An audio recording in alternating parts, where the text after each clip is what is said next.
Thank you for waiting this long for the video. I really do appreciate it. Some stuff came up and I had to deal with it, but now I'm here with you and I've got Fanshobby Armada Prime. And again, just because I have to say this, quick little thing, I opened a P.O. box. Here's the address. Send whatever you want to there. Yeah. So we'll start with everyone's favorite, Little Prime, who isn't very little. This thing is actually as big as Kingdom Magnus. I like this figure, and I like Armada. Yes, I know some of the legacy leaks. Don't tell me anymore because I want to be surprised. This thing is such a nice refresh to get. The paint and the sculpt are really, really cool, but not too detailed for it to look weird. Like, it does look a bit weird compared to the original because it's stylized, but I do like it. The head is a joy. I like how cartoony and roundy it looks. The only thing I don't like about this design is the hands. I think the yellowy gold they use for the fingers is weird next to the painted gold. Like, I get why it's there because, you know, it'll chip off otherwise. It just looks strange. The figure feels heavy and solid though. It's pretty dense and weighty for what it is and makes it feel that much more premium, which it should for the price it's asking for. He can hold his gun, but I don't put it in this guy's hand because it's too big. I mean, it's for the bigger guy, so that makes sense, but I just use the arm cannons. Also, the gun can fire those little missiles that he comes with. I just forgot to show it off. He does have a removable matrix, and you can give it to Sparkplug. Speaking of which, I don't like Sparkplug. It's cool, but it's too complex for its size. It has super good posing, but it feels really brittle and thin, and there's already a huge stress mark on the back of mine, which is unsettling. Oh, and it's small, but it works with other minicons and fits kinda in scale, which is pretty cool. He also has a base mode, and it's pretty cool. It's a pretty cool base mode. I love the 3-tier platforms, the missile launchers. One missile is missing because I fired it accidentally and it's gone to the ether. Whatever, but the launchers do fire the missiles as well. The base mode can be loaded up with minicons and micromasters and mice. I don't know.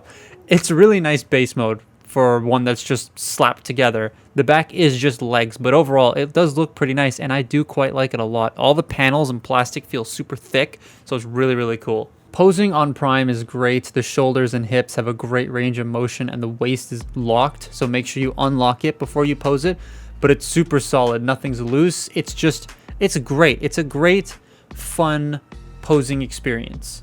Overall, it's a pretty solid package, and I am happy with it. Some tolerance things that you want to watch out for because a lot of the joints on this toy are stiff to hold up the weight of the combined mode. Otherwise, it does look and feel pretty great.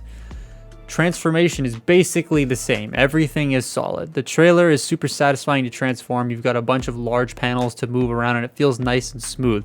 The 1,000 hinges in the chest thing are a little annoying, but otherwise, it's pretty good. On to truck mode. Truck mode has a lot going on, so let's just get into the features. He has minicon ports all over the place, and yes, they are compatible with original minicons. However, freaking Sparkplug here did not want to stay on, which was really annoying. He stays on all the time except when I turn the camera on, so yeah, have fun with that. I do like how it is compatible with the older figures, though. I think that's a really nice touch.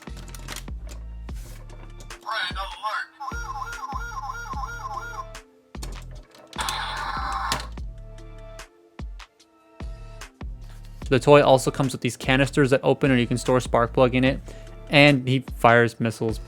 The actual truck itself, I have one problem with, and that's that I think it's too long. That's my only issue with the truck mode. The rest of this guy is pretty good. It feels solid in this mode and are really, really chunky and dense in your hand. It actually feels really nice. I don't know what the obsession is with a lot of third-party toy companies to have every corner and edge be as sharp as possible. Hasbro rounds the edges and corners on their plastic a very tiny bit, just enough for it to not be painful to hold, but also just enough so that it's hard for you to notice that they've rounded the corners a little bit, and I really appreciate that. And I kind of wish Fanshobby did that here because there are a lot of corners where you're like, why is this sharp? Why does my hand hurt? It's just something that I hope that they can do in the future, is just round the corners a very slightly bit. Otherwise, I don't have a single problem with this truck mode and trailer. After watching a bit of Armada, the trailer isn't accurate looking at all, but I do really like it as a whole. It's also really big. It fits pretty well with an MP collection, and with Energon Optimus, it actually is the same size. Now on to the combined mode. Getting everything situated for a combined mode is pretty easy. Extending the legs to make the arms can be a little annoying, but getting the torso plugged in requires a lot more force than you'd want to put in, but the toy can hold up to that amount of stress and clip in.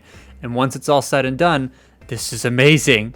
It looks amazing. It feels amazing. The size is amazing. The ambiance is amazing. It's just really cool. A couple of issues on mine though. On number one, the knees on mine are a little loose, and if I pick it up by the leg, he kind of likes to fall backwards, which is scary. And number two, I'm not the biggest fan of the way that the coattails are done. They are pretty heavy, so balancing him at some points when you're posing him can be a slight pain. Otherwise, I really like this thing. Yes, there is a big stress mark on the windshield, but I can just message Fanshobby for a replacement because their customer service is exceptional. It is next level customer service. They'll replace parts for a toy that's 2 years old. It's just nuts. It's also big, but it feels incredibly solid. Like Gravity Builder was big, but it didn't feel super solid. This does. Oh, and here he is next to Warbatron. Yeah, he's almost the size as Warbatron. Posing on this big ass lad is pretty good. However, me trying to film it without my arms getting in the way is really annoying. So here he is in a pose, but he has basically all the posing, that the Little Prime has and more. He's got articulated fingers and ab crunch, ankle pivots and ankle extenders as well, which is really nice. You can get the feet and extra poses and toe joints. Like I said, the knees are a little loose, but I know how to tighten ratchets, so I'll just fix it myself. As my first ever Fanshobby toy, I think this is a great way to get into the company. It's a really solid offering, and that safety blanket of their exceptional customer service make me like this experience even more. I definitely say pick it up if you're able to. It is expensive, but it's definitely worth that expense. It's really nice, and they did just re-release this again. It's up for pre-order like everywhere, so you can definitely find one pretty easily. Also on their website, this is not sponsored, on their website it's cheaper than everywhere else, but the shipping can sometimes get you, so just be careful. But yeah, that's been my look at Naval Commander. Follow me on Twitter and Instagram, and I'll see you next time. Goodbye.